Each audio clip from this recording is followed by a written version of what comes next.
사랑하는 성도 여러분, 우리의 삶 속에 가장 의문이고 어떨 때는 잘 풀리지 않는, 잘 알 것 같고 금방 답을 줄 것 같은데 가장 어려운 문제가 믿음의 문제입니다. 그리고 기도의 문제입니다.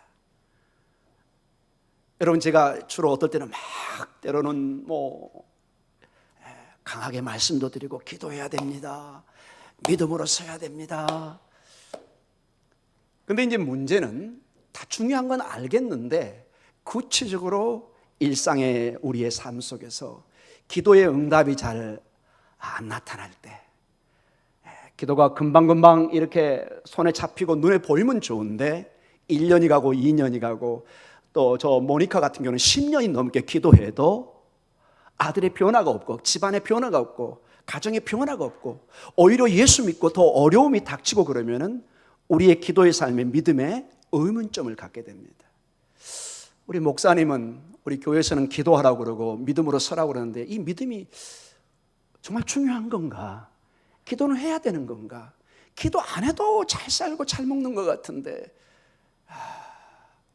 이게 도대체 내가 어떻게 이해를 해야 될까? 이 문제를 오늘 재지기가 있기 때문에 제가 길게 논하지는 않겠습니다. 그러나 중요한 이 말씀을 통해서 믿음의 어떤 확실한 하나님의 능력과 하나님의 인도하심과 우리의 기도, 저는 기도와 믿음을 같이 지금 보고 싶습니다.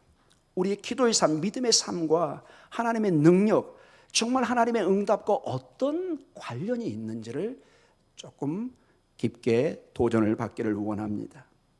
이 오늘 말씀에 오늘 요한복음 10장 19절에서 26절의 배경은 9장부터 이어지는 것입니다. 9장에 나면서부터 맹인된, 앞을 보지 못하는 사람, 평생을 한을 가지고 구걸하며 사는 그에게 예수님이 어느 날 그에게 나타나서 그를 실로암 물가에 가서 치료하시고 단순히 육신의 눈뿐만 아니라 영혼의 눈이 열려서 예수님을 단순히 선생님이 아니라 선지자가 아니라 하나님의 아들 메시아로 구세주로 믿어가는 믿음의 놀라운 변화를 보여줍니다. 너무나 축복된 과정입니다.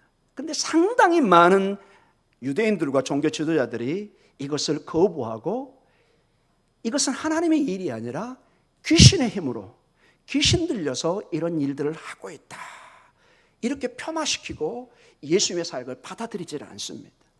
여기에 믿음의 반응과 믿음의 역사가 있고 한쪽에는 불순종과 예수님의 권위, 능력을 전혀 인정하지 않는 불신앙의 모습들이 있습니다. 그런 가운데 오늘 10장에 주어져서 예수님께서 말씀하십니다. 나는 선한 목자로 내 양을 부르고 내 양은 반드시 내 음성을 듣고 내게 나올 것이다. 어떤 어려움 속에서도 내가 그 양을 지킬 것이고 그 양을 영원한 생명까지 인도하는데 내가 내 목숨을 바쳐서라도 내 양을 지키고 인도할 것이다. 놀라운 선언을 합니다. 저는 믿습니다. 여러분 한 영혼 한 영혼이 오늘 주님의 양이기 때문에 주의 음성을 듣고 이 자리에 나온 줄 믿습니다. 여러분 믿으셔야 됩니다. 때론 내 마음에 의심이, 내 마음에 믿음의 약함이 올 때 담대하게 주님, 내 힘으로 구원받는 것이 아니라 주의 은혜로 구원을 받습니다. 그러나 내가 믿음의 인격으로 주님을 붙잡습니다. 주님, 저를 불쌍히 여겨주시옵소서. 저의 믿음 없음을 불쌍히 여겨주시옵소서. 여러분 기도하시기 바랍니다. 이런 가운데 오늘 19절부터 중요한 대화들이 일어나기 시작합니다. 자, 이런 두 부류의 모습이 오늘 그대로 19절에도 나타납니다. 우리 19절 같이 한번 읽어볼까요? 이 말씀으로 말미암아 유대인 중에 다시 분쟁이 일어나니, 분쟁, 양쪽이 싸우는 것입니다. 이 원어의 뜻은 두 파로 나눠졌다 이 뜻입니다. 두 파로 나눠졌습니다. 어떤 파로 나눠졌느냐? 예수님의 역사를 부정하고 귀신의 사건으로 치부하는 불신앙의 태도의 사람들과 무언가 여기에 하나님의 역사가 있구나, 무언가 이해할 수 없는 믿음의 역사가 있는 것을 받아들이고 지금 점점점 믿음의 눈이 성장해가는 그런 사람의 모습으로 나눠집니다. 서로 그래서 의견이 부딪히고 있는, 그래서 분쟁이라는 말로 한국말은 번역을 해놨습니다. 원뜻은 서로 나눠지고 있다는 것입니다. 자, 20절과 21절에 이 두 부류의 사람들로 나눠줍니다. 20절 같이 읽습니다. 그 중에 많은 사람이 말하되 그가 귀신 들려 미쳤거늘 어찌하여 그 말을 듣느냐 하며. 자, 그 중에 몇 사람이죠? 많은 사람들이. 아마 많다는 것은 아마 3분의 2가 넘을 것 같습니다. 10명에 한 6명 이상들은, 대부분의 사람들은 예수님을 뭐 한다고 여기죠? 귀신 들려 미쳤다고 얘기합니다. 그래서 어찌하여 그 말을 듣느냐, 이게 무슨 뜻이죠? 그 말을, 예수님의 말을 들으라, 듣지 마라? 듣지 말라는 것이에요. 미친 사람의 소리를 왜 듣느냐? 아예 귀를 닫아라, 이 말입니다. 우리도 여러분이 어떤 어려운 일 있을 때 상담을 할 때 정신이 오락가락한 사람한테 여러분 가서 상담을 요구하는 사람 아무도 없습니다. 그 말을 권위 있게 듣지도 않고 우리 상식으로도 이해되지 않는. 그래서 상당히 지금 이 분위기가, 많은 분위기가 예수님의 이 사건과 이 뚜렷한 이 사건들을 받아들이지 못하는, 참으로 이해하기 어렵지만은 지금 이런 사건이, 하나님께서 지금 생명의 사건을 하고 주님이 옆에 계시고 일들이 일어나는데도 이것을 못 받아들이는 이러한 일들이 있는 것을 보게 됩니다. 바라기는 우리 사랑하는 성도님들, 주의 말씀을 아멘으로 받아들이고 이 말씀이 내 발의 등이요 내 길의 빛이라는 이 말씀을 통해서 나는 영원한 하나님의 약속을 붙들고 하나님의 나라에 들어간다는 이 변함없는 믿음이 여러분에게 충만히 있기를 간절히 축원합니다. 많은 의심을 줄 것입니다. 많은 의심을. 교회의 권위가 지금 떨어지고 있습니다. 사회에서 교회의 권위는 땅에 떨어지고 있습니다. 그럼에도 불구하고 교회가 이 시대의 마지막 우리의 희망이라는 것을 잊지 마시기 바랍니다. 하나님의 말씀이 마치 홍수에 먹을 물이 반대로 없는 것처럼 많은 사람이 교회를 떠날지 모르지만 여러분은 주의 말씀을 붙들고 신실하게 남은 자가 되시기를 간절히 축원합니다. 21절로 또 다른 반응이 나타납니다. 같이 읽습니다. 어떤 사람은 말하되 이 말은 귀신 들린 자의 말이 아니라 귀신이 맹인의 눈을 뜨게 할 수 있느냐 하더라. 아멘. 이 원문을 보면은 이 숫자가 맞지 않아요. 어떤 사람은 소수예요. 위에는 많은 사람이라고 아예 표시를 해놨어요. 대다수는 지금 예수님의 그 모든 행동과 가르침과 능력을 보는데도 받아들이질 않아요. 이해가 안 가겠지만. 그러나 하나님의 은혜로 이것이 믿음으로 깨달아지고 이것이 하나님의 진리의 역사라는 것을 조금씩 깨달아지는 그런 사람이 있는 것을 보게 됩니다. 마치 맹인이 눈이 떠듯이 우리의 영 안에 눈이 열려서 하나님의 기이한 일들을, 하나님의 능력을 보고 체험하는, 간직하는 여러분 되시기를 간절히 축원합니다. 그리고 23절에 예수님께서 솔로몬 행각, 예루살렘 성전의 한 부분을 이렇게 쭉 거니십니다. 마치 우리가 이렇게 주변을 걷듯이 걷고 있을 때 이 믿음 없는 사람들이 24절로 얘기를 다시 묻습니다. 우리 24절 같이 읽습니다. 유대인들이 에워싸고 이르되 당신이 언제까지나 우리 마음을 의혹하게 하려 하나이까? 그리스도이면 밝히 말씀하소서 하니. 참으로 이상한 말입니다. 예수님은 지금까지 모든 오병이의 사건이라든지 무리를 거두시고 병자를 낫게 하고 이 모든 것이 하나님의 일인 게 사인을 보내고 있는데 아직도 의혹이 있다. 아직도 예수님에 대해서 믿어지지가 않는, 메시아이면, 즉 그리스도이면, 메시아이면 밝히 말씀하소서.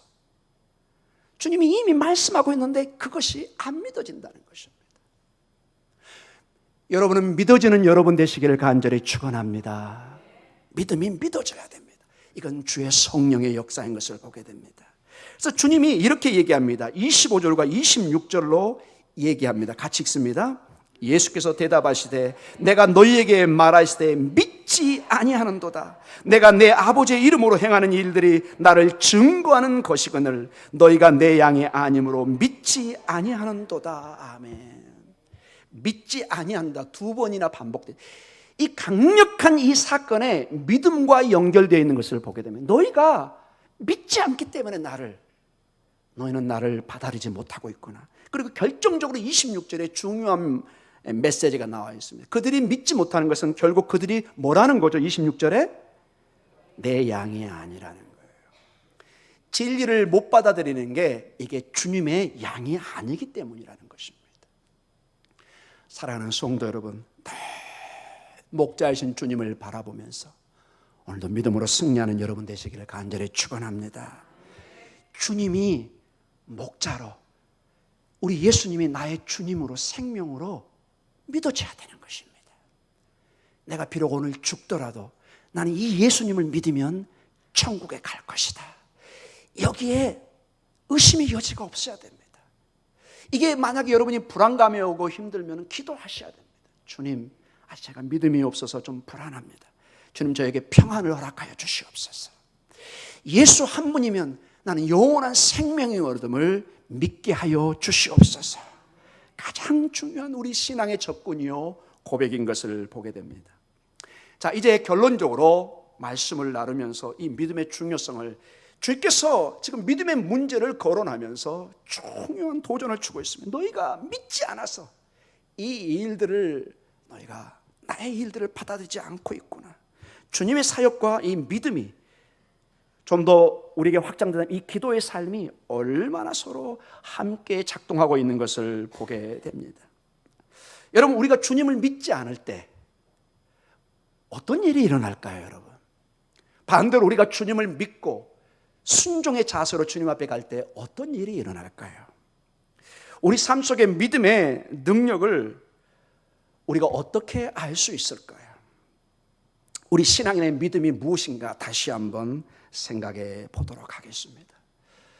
저희는 지금 새벽 예배 때 마가복음을 통해서 지금 새벽 예배 본문을 가지고 있습니다. 저는 마가복음을 이렇게 강의하면서 새벽 예배 나누면서 어떨 때 깜짝깜짝 놀라고 제가 크게 도전을 받고 은혜를 받는 경우가 있습니다. 이 믿음의 문제를 고민하고 있을 때 마가복음 6장 1절에서 6절의 말씀이 너무나 저에게 크게 와닿았습니다. 여기에 말할 수 없는 하나님의 통찰력이, 지혜가, 믿음의 비밀이 있구나. 왜 우리가 기도해야 되는지, 왜 믿음을 놓쳐서는 안 되는지를 강력하게 말씀해 주는 내용이 있습니다. 여러분, 꼭 오늘 이 말씀을 붙들고 왜 내가 믿음을 가져야 되는지, 왜 내가 기도를 쉬어서는 안 되는 건지를 꼭 깨닫고 간직하고 가는 귀한 시간이 되기를 간절히 축원합니다. 마가복음 6장 1절에서 6절에 하나의 사건을 묘사하고 있습니다. 우리 같이 한번 읽어볼까요? 마가복음 6장 1절에서 6절입니다. 같이 읽습니다. 예수께서 거기를 떠나서 고향으로 가시니 제자들도 따르니라. 안식일이 되어 해당에서 가르치시니 많은 사람이 듣고 놀라 이르되 이 사람이 어디서 이런 것을 얻었느냐? 이 사람이 받은 지혜와 그 손으로 이루어지는 이런 권능이 어찌 됨이냐? 이 사람이 마리아의 아들 목수가 아니냐? 야고보와 요셉과 유다와 시몬의 형제가 아니냐? 그 누이들이 우리와 함께 여기 있지 아니하냐 하고 예수를 배척한지라.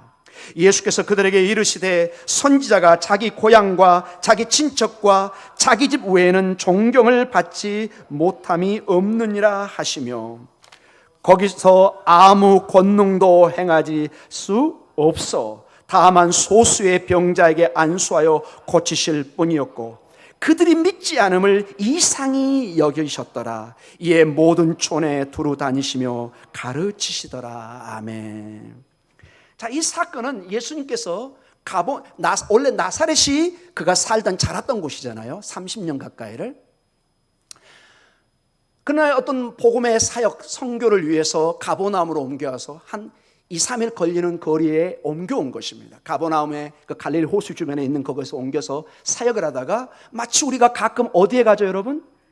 고향집에 가잖아요, 여러분. 여러분 잘 안 가시는 것 같네요? 부모님이 계신 거, 또 지인이 있는 거, 내가 태어난 거, 내가 자랐던 거, 가끔 여러분 명절 때나 부모님이 계시면 우리가 꼭 명절에 가고 또 평상시 휴가 때도 내려가고 고향에 가는 게 굉장히 우리에게도 낯설지 않은 내용입니다. 예수님도 여기 보니까 고향이란 즉 나사렛에 갔습니다. 아마 부푼 꿈으로 갔을 것입니다. 거긴 사랑하는 가족이 있고 여기 보면은 엄마도 있고 형제들, 자매들이 있습니다. 아버지 이름이 언급되지 않는 거 보면은 우리가 짐작하건대 요셉은 일찍 돌아가신 것처럼 우리가 추측할 수 있고, 어머니는 기록에 의하면은 사도 요한이 긴 시간 에베소의 어머니를 모시고 마치 본인의 어머니처럼 마리아를 모신 걸 우리가 기록을 가지고 있습니다. 여하간 고향에 가서 마치 우리가 주일날 이 예배당에 모이는 것처럼 2절에 회당에 모여서 말씀을 가르치는데, 예수님이 이제 권능이 있고 그 말씀이 놀라운 말씀이 가니까 깜짝 놀라죠. 이 사람이 받은 지혜와 그 손으로 이루어진 이 권능이 어찌 됨이냐, 깜짝 놀랍니다. 와 하는 내용입니다. 근데 우리 목사님, 우리 그 마가복음 6장 3절을 한번 보여주시기 바랍니다. 그렇게 놀라면서 하는 얘기가 이상한 반응으로 나타납니다. 우리 3절 한번 같이 읽어보겠습니다.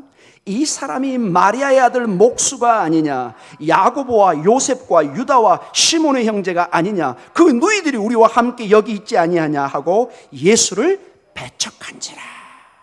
자, 이 사람이 마리아의 아들 목수가 아니냐, 이 말을 쉽게 얘기하면은 저 사람 예수 그냥 동네 목수야 이 뜻입니다. 여러분 직업을 폄하하는 게 아니라 여기서는 별것 아니란 뜻입니다. 지가 뭐 잘나서 뭐 지혜하고 권능 뭐 하는 것 같은데 겨우 가봐야 목수야 이 뜻입니다. 여러분 한마디로 좀 더 쉽게 얘기하면은 목수 주제 이 뜻을 내포하고 있습니다. 참으로 놀랍죠 여러분. 여기 보면 형제들, 누이들의 이름이 쫙 나열돼요. 이 얘기는 한 30년 가까이를 같이 자란 거예요. 여러분 참 신기합니다. 여러분 큰일 하시려면 그래서 고향을 떠나셔야 됩니다. 고향집에서는 인정 못 받습니다. 잘. 그 희한해요 참. 제가 여러분 이런 얘기는 좀 그렇지만 유학 가기 전에 모교에 한번 청빙 사건이라기도 요청이 있은 적이 있습니다. 장로님들을 위해서. 제가 어떻게 했을까요? 장로님 아닙니다. 저는 부족합니다. 그럼 속마음은 어땠을까요? 나 죽으라고 부르십니까? 여러분 고향교회는 어떨까요? 어머니, 아버지, 형님, 누나, 친척들, 제가 옛날에 뭐 말썽 피웠던 거 다 알고 있고 개구장에 그런 거 다 알고 있는데 제가 갑자기 오늘 목사가 되고 주여 막 이러면은 아이고 지나간 우리가 다 알고 있다 뭐 이렇게 이게 안 되는 거예요 여러분. 여러분 이게 이상하게 영적인 세계선이 고향하고 잘 안 맞을 때가 있어요.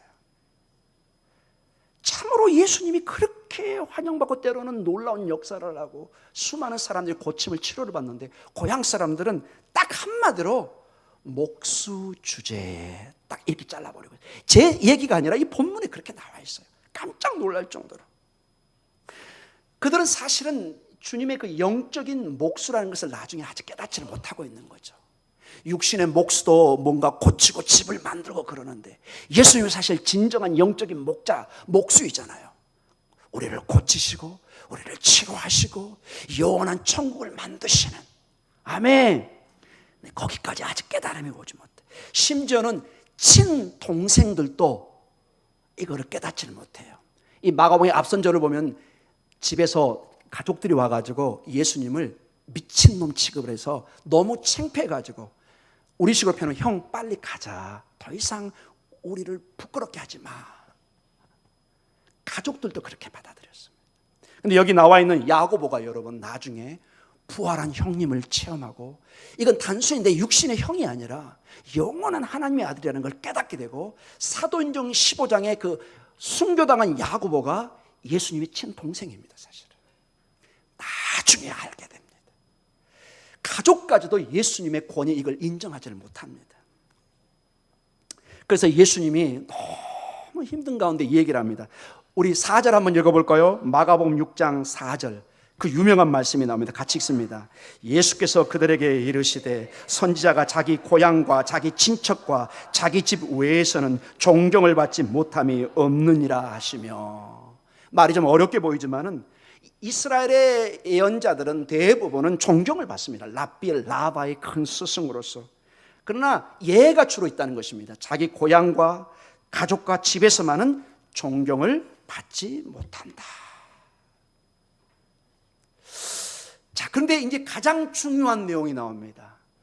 자, 고향 사람들이 예수님을 거절하고 받아들인 것은 본인들의 마음입니다. 뭐 받아들일 수도 있고 거절할 수도 있고. 그런데 이게 영적인 세계로 가면 심각한 결과를 가져올 수 있다는 것입니다. 여러분이 기도하고 믿음으로 살고 안 살고 여러분 자유입니다.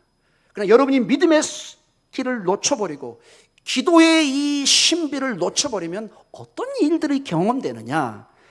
5절의 말씀입니다. 5절 같이 읽도록 하겠습니다. 마가복음 6장 5절입니다. 아주 천천히 한번 읽어보겠습니다. 같이 읽습니다.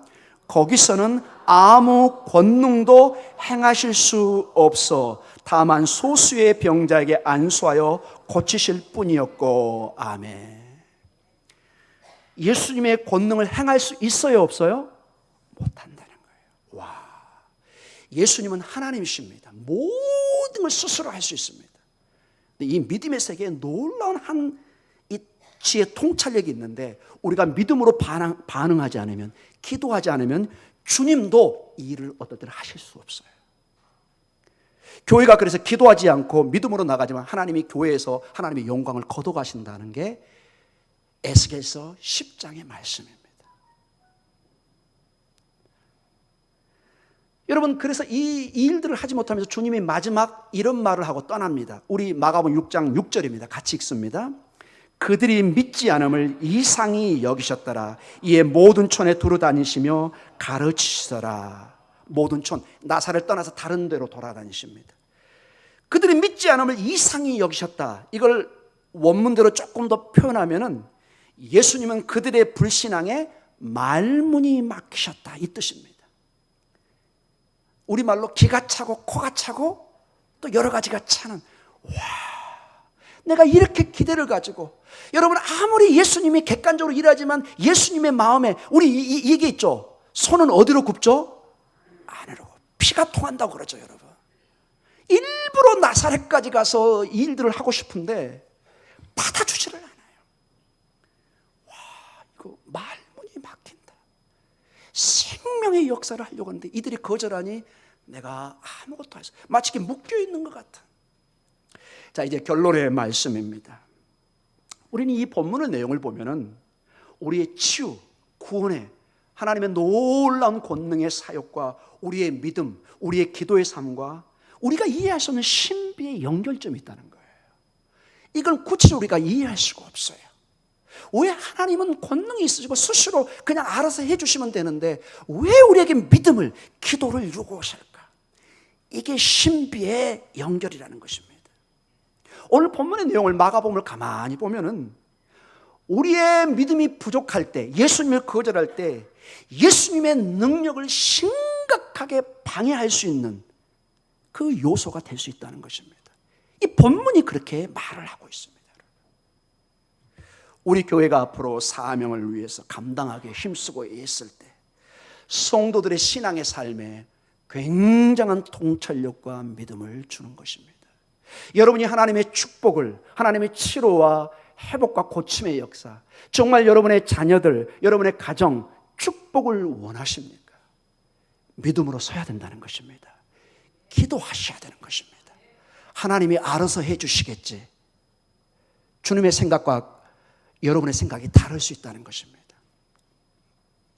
여러분, 이 본문에서 중요한 게, 여러분 정말로 이거는 여러분이 잘 한번 들어보십시오. 예수님조차도 주변 사람들의 불신앙 때문에, 우리의 믿음 없음 때문에 많은 일을 하실 수 없습니다. 예수님의 사역은 우리의 인격과 믿음 없이 막 와가지고 막 회치면서 내가 알아서 할게, 막 또닥또닥 고치고 이런 식으로 일하지 않습니다. 여러분의 눈물과 땀과 피를 통해서 헌신, 그 위에 하나님의 권능이 입혀지는 것을 잊지 마시기 바랍니다. 이거는 정말로 우리 교회가 깨달아야 될 진리입니다. 아무것도 안 하고 그저 하나님이 부흥시켜 주시겠지, 그저 우리 담임 목사가 끌고 가겠지. 물론 그럴 수도 있습니다, 여러분. 정말로 힘듭니다, 여러분. 여러분이 이 더위에 마차를 끌고 간다고 생각해 보십시오. 뭐 경운기도 아니고 트랙터도 아니고 옛날 그 뭐죠? 그 끌고 가는 거 니어꺼. 그 오랜만에 듣는 단어입니다. 되게 시골길이라는 게 이렇게 평지도 있지만 언덕이 있어요. 낑낑대고 가요, 그냥 어르신이. 근데 아들이, 딸이, 우리 아빠, 우리 엄마가 지금 끌고 가네. 엄마, 잠깐 기다리세요. 아빠 기다리세요. 아들 서너 명이 뭐 큰 힘은 없지만 탁 돼가지고 밀어주면은 신기하게 올라가네. 여러분, 영적인 원리가 그렇습니다. 교회는 한두 사람이 끌고 가지 않아요. 같이 손을 얹어주셔야 돼요. 같이 밀어주셔야 돼요. 하나님은 그런 교회를 축복하십니다. 여러분이 정말로 축복을 원하시면 하나님을 믿음으로 이 교회를 세우셔야 돼요. 그러면 그 교회를 세우기 위해서 여러분에게 건강도 물질도 여러분의 길을 열어주실 줄 믿습니다. 여러분, 정말로 사업이 어떤 일이 막혀 있습니까? 하나님 앞에 메어 달리시기 바랍니다. 믿음이 없이는 이 일들을 할 수가 없습니다. 저는 잘 설명할 길이 없습니다. 왜 그렇게 하나님이 역사하시나? 그냥 알아서 해 주시지. 아닙니다. 하나님, 우리가 미약하지만은 우리의 작은 그 믿음의 반응들, 기도를 하나님 그걸 보시고 그걸 통로로 삼으셔서 하나님은 역사하기를 원하십니다. 여러분의 기도가 믿음이 연약하다고 뒤로 물러서지 마시기 바랍니다. 작은 아들, 아직 어린 아들이지만 그 리어커에 손을 얹어서 밀어줄 때 아빠는, 엄마는 더 힘을 내서 끌고 갈 수 있습니다. 그리고 엄청 보람을 느껴요. 내가 너를 위해서 그래서 미역국 먹는 게 너무 감사하다. 할렐루야. 하나님이 기뻐해 주실 줄 믿습니다. 여러분, 믿음의 손을 얹어주시기 바랍니다. 오늘 두 말씀을 읽으면서 오늘 제 설교를 마치기를 원합니다. 히브리서 11장 6절에 보면은 놀란 믿음의 자세를 말씀해 줍니다. 같이 읽도록 하겠습니다. 믿음이 없이는 기쁘시게 못하나니 하나님께 나아가는 자는 반드시 그가 계신 것과 또한 그가 자기를 찾는 자들에게 상 주시는 이심을 믿어야 할지니라. 아멘. 자기를 찾는 자들에게 찾으셔야 됩니다. 여러분이 감히 먹고 싶으면 가서 들어 누워서 입 벌리고 있지 마시고 손을 뻗쳐서 따드셔야 되는 것입니다. 아멘. 그렇게 하십시오. 주를 찾으십시오. 구하라, 찾으라, 문을 두드리라. 이게 주님의 음성입니다. 아멘. 그리고 로마서 1장 17절에 이 믿음은 모든 신앙인의 근본 출발입니다. 우리 그 유명한 말씀 같이 읽도록 하겠습니다. 복음에는 하나님의 의가 나타나서 믿음으로 믿음에 이르게 하나니 기록된 바 오직 의인은 믿음으로 말미암아 살리려 함과 같으니라. 아멘. 나는 약하지만 부족하지만 내 주님 나와 함께 하시면 나는 반드시 승리할 것이다. 이 길이 막히면 길이신 주님께서 반드시 또 다른 길을 나에게 예비해 주실 것이다. 이게 믿음이라는 것입니다. 다 막히지만 하나님은 길을 여실 것이다. 반드시 내가 피할 길을 믿음의 사람에게는 열어줄 줄 믿습니다. 아무리 칠흑 같은 일이 여러분의 가정에 임할 수 있지만 빛 대신 주님께서 반드시 여러분의 믿음에, 여러분의 영혼의 빛을, 생명의 길을 열어주실 줄 믿습니다. 이 믿음으로 승리하는 여러분 되시기를 간절히 축원합니다. 다 같이 기도하겠습니다.